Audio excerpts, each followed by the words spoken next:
आम गाँ ना हूँ मालती पटपुर। आम गाँटा देखापी जी सुंदर ताठू अधिक सुंदर हेले सनिया मिश्र। हे प्रभु हंसनाथ। मौसांगर किंतु गोटाए चिंता पुओ के इंजीनियरिंग पास कर। हे प्रभु दीप धूप लगे पूरा महकई देवी आपन बेढ़ा कौन खाली मो पुओ को पास कर दिंतु। पुअर किंतु बाबूशान मानती परी प्रेम छाड़ुनी। ये हेले सनिया बाबू स्त्री। मनीष घरे खटी खटी मरीगले भी कार टिके दया धरम नहीं। छी छी छी छी आज कौन परीक्षा फल बाहर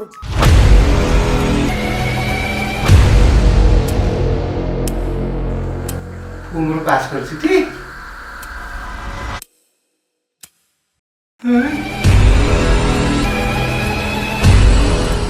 भल चाकरी खंडे से पाइबू आ बिड़ा बिड़ा टंका आनी तो पादू दे दू। नहीं बापा मोर चाकरी करबार नहीं। चाकरी करबुनी पुनी अलगा कोन करबू? बापा मु ना गोटे लेखक होबाकू चाहूची। यात्रा टीवी सीरियल करबो। अबे तू जदी यात्रा करबा थला गार लो यात्रा कर दादू तो एत पैसा खर्च करी मु पाठ पढेली। कहिली ना बापा मो निज इच्छा करिया पे चाहूची बोली।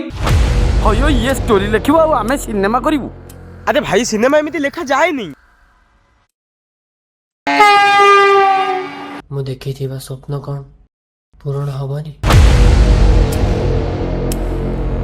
हां बू तो जल्दी आस कोन हे जी मते किछि बचन। अरे कोनटा हे जी कहूनु। डॉक्टर कहउछथि बाबांकर ऑपरेशन दरकार। संगो बाबा को देह बहुत खराब ऑपरेशन भाई 2 लाख टंका दरकार। अरे मो दरमा तो होची 8000 मते 2 लाख टंका आनी कूड देबी।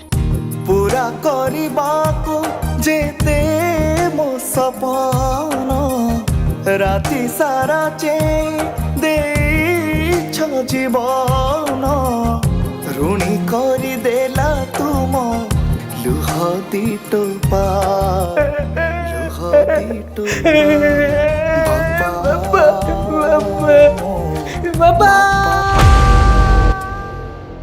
मनुष्यर सबु रास्ता जितेबाला सरी जाए ना से रास्ता को ही बाछे मरण।